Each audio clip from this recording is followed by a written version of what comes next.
जब आप किसी वेबसाइट या एप्लीकेशन में अपना यूज़र नेम और पासवर्ड एंटर करके लॉगिन करते हो, सिस्टम सबसे पहले वेरीफाई करता है कि आप एक्चुअली हो कौन। लेकिन लॉगिन होने के बाद एक और इम्पोर्टेंट डिसीजन होता है, आपको उस एप्लीकेशन के अंदर क्या-क्या एक्सेस करने की परमिशन है। फॉर एग्जांपल, एक नॉर्मल यूज़र और एक एडमिनिस्ट्रेटर दोनों सेम एप्लीकेशन में लॉगिन कर सकते हैं, लेकिन दोनों के पास सेम लेवल का एक्सेस नहीं होता। और यही डिफरेंस है दो इंपॉर्टेंट सिक्योरिटी कंसेप्ट के बीच, ऑथेंटिकेशन एंड ऑथराइजेशन। दोनों टर्म्स सिमिलर लगती है और इसी वजह से काफ़ी लोग इन्हें कंफ्यूज कर देते हैं। बट साइबर सिक्योरिटी में दोनों का पर्पस कम्प्लीटली डिफरेंट है। सो इस वीडियो में हम सिंपल एग्जांपल्स के थ्रू समझेंगे ऑथेंटिकेशन क्या है, ऑथराइजेशन क्या है और सबसे इम्पोर्टेंटली दोनों के बीच एक्चुअल डिफरेंस क्या है। So let's get started. What is authentication? सबसे पहले समझते हैं ऑथेंटिकेशन क्या होता है। ऑथेंटिकेशन का सिंपल मीनिंग है यूज़र की आइडेंटिटी वेरीफाई करना। मतलब सिस्टम ये कंफर्म करता है कि आप वही पर्सन हो जो आप क्लेम कर रहे हो। आप डेली लाइफ में ऑथेंटिकेशन ऑलमोस्ट हर जगह यूज़ करते हो। जब आप इंस्टाग्राम, जीमेल या किसी बैंकिंग एप्लीकेशन में लॉगिन करते हो, आप अपना यूज़र नेम या ईमेल और पासवर्ड एंटर करते हो। सिस्टम चेक करता है कि एंटर क्रेडेंशियल्स करेक्ट है या नहीं। अगर क्रेडेंशियल्स करेक्ट है, सिस्टम आपकी आइडेंटिटी वेरीफाई करता है और आपको लॉगिन करने देता है। ये कंप्लीट प्रोसेस ऑथेंटिकेशन कहलाता है। लेकिन ऑथेंटिकेशन सिर्फ यूज़र नेम और पासवर्ड तक लिमिटेड नहीं है। आइडेंटिटी वेरीफाई करने के लिए डिफरेंट मेथड्स यूज़ किए जा सकते हैं, जैसे पासवर्ड या pin, OTP, fingerprint, face recognition या फिजिकल सिक्योरिटी की। सिक्योरिटी को और स्ट्रॉन्ग बनाने के लिए मल्टीपल ऑथेंटिकेशन मेथड्स को कंबाइन भी किया जा सकता है। फॉर एग्जाम्पल, आपने अपना पासवर्ड एंटर किया लेकिन लॉगिन कंप्लीट करने के लिए आपके फ़ोन पर एक ओटीपी भी आया। अब सिस्टम आपकी आइडेंटिटी को ऐसे ज़्यादा मेथड से वेरीफाई करता है। इससे हम मल्टी फैक्टर ऑथेंटिकेशन या एमएफए कहते हैं। इसका बेनिफिट ये है कि अगर किसी अटैकर को समहाउ आपका पासवर्ड मिल भी गया, तब भी सिर्फ पासवर्ड के बेसिस पर अकाउंट एक्सेस करना डिफिकल्ट हो जाता है। बिकॉज लॉगिन कंप्लीट करने के लिए अटैकर को सेकेंड ऑथेंटिकेशन फैक्टर की भी ज़रूरत पड़ेगी। सो ऑथेंटिकेशन बेसिकली एक क्वेश्चन का आंसर देता है, who are you. What is authorization? आप मान लो आप सक्सेसफुली लॉगिन हो चुके हो, सिस्टम ने आपकी आइडेंटिटी वेरीफाई कर ली, मतलब ऑथेंटिकेशन कंप्लीट। लेकिन सक्सेसफुली लॉगिन होने का मतलब ये नहीं है कि आपको एप्लीकेशन के अंदर हर चीज़ एक्सेस करने की परमिशन मिल जाएगी। अब सिस्टम को डिसाइड करना है कि आप क्या एक्सेस कर सकते हो और क्या नहीं।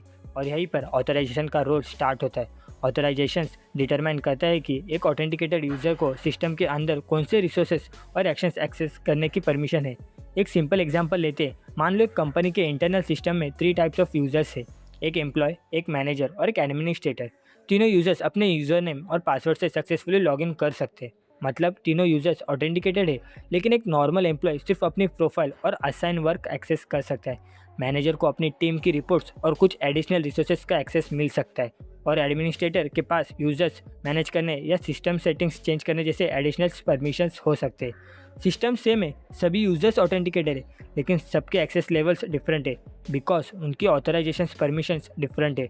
सो ऑथराइजेशंस बेसिकली एक क्वेश्चन का आंसर देता है, what are you allowed to do. Authentication versus authorization, अब दोनों के बीच एक्चुअल डिफरेंस को एक सिंपल फ्लो में समझते। आप किसी एप्लीकेशन पर आए, आपने यूज़र नेम और पासवर्ड एंटर करा, सिस्टम ने आपके क्रेडेंशियल्स वेरीफाई किए और कंफर्म किया कि आप एक्चुअली कौन हो। That's authentications. उसके बाद सिस्टम चेक करता है कि आप नॉर्मल यूज़र हो, मैनेजर हो या एडमिनिस्ट्रेटर, और आपके रोल और परमिशंस के अकॉर्डिंग सिस्टम डिसाइड करता है कि आप क्या एक्सेस कर सकते हो। That's authorization. So basically authentication verifies your identity while authorization determines your permission. Authentication का क्वेश्चन है हु आर यू और ऑथराइजेशन का क्वेश्चन है what are you allowed to do.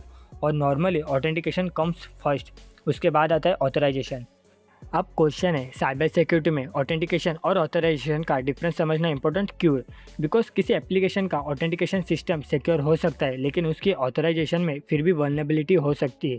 For example, मान लो आप एक वेबसाइट पर सक्सेसफुली लॉगिन हो, आप अपने अकाउंट की इन्फॉर्मेशन एक्सेस कर सकते हो, लेकिन अगर किसी रिक्वेस्ट या यूआरएल में चेंजेस करके आप किसी दूसरे यूजर्स की प्राइवेट इन्फॉर्मेशन भी एक्सेस कर पा रहे हो, तो यहाँ प्रॉब्लम ऑथेंटिकेशन की नहीं है, बिकॉज सिस्टम ऑलरेडी जानते हैं कि आप कौन हो, आप सक्सेसफुली ऑथेंटिकेटेड हो। एक्चुअल प्रॉब्लम ये है कि सिस्टम प्रॉपरली वेरीफाई नहीं कर रहा कि आपके पास दूसरे यूज़र का डेटा एक्सेस करने की परमिशन है या नहीं। ये एक ऑथराइजेशन इशू है, और इसी टाइप के इश्यूज वेब एप्लीकेशन में सीरियस सिक्योरिटी वल्नरेबिलिटीज क्रिएट कर सकते हैं। इसलिए एक सिक्योर एप्लीकेशन को सिर्फ लॉगिन के टाइम यूज़र की आइडेंटिटी वेरीफाई नहीं करनी चाहिए। सिस्टम को हर सेंसिटिव रिसोर्स या एक्शन के लिए ये भी वेरीफाई करना चाहिए कि करंट यूज़र्स के पास उस रिसोर्सेज को एक्सेस करने की या उस एक्शन को परफॉर्म करने की प्रॉपर परमिशन है या नहीं। इसीलिए साइबर सिक्योरिटी में स्ट्रॉन्ग ऑथेंटिकेशन के साथ प्रॉपर ऑथराइजेशन भी इक्वली इंपॉर्टेंट है। सो अब ऑथेंटिकेशन और ऑथराइजेशन का डिफरेंस सिंपल है। Authentication verifies who you are और authorisation determines what you are allowed to access. पहले सिस्टम आपकी आइडेंटिटी वेरीफाई करता है और उसके बाद आपकी परमिशंस के अकॉर्डिंग डिसाइड करता है कि आप क्या एक्सेस कर सकते हो। और साइबर सिक्योरिटी में सिक्योर ऑथेंटिकेशन के साथ प्रॉपर ऑथराइजेशन भी इक्वली इंपॉर्टेंट है। बिकॉज किसी यूज़र का सक्सेसफुली लॉगिन होना इसका मतलब ये नहीं है कि उससे सिस्टम के हर रिसोर्स का एक्सेस मिलना चाहिए। सो अगर आपको ये वीडियो हेल्पफुल लगी, वीडियो को लाइक करो और चैनल को सब्सक्राइब करना मत भूलना। तो मिलते हैं नेक्स्ट वीडियो में। Till then stay safe, stay secure.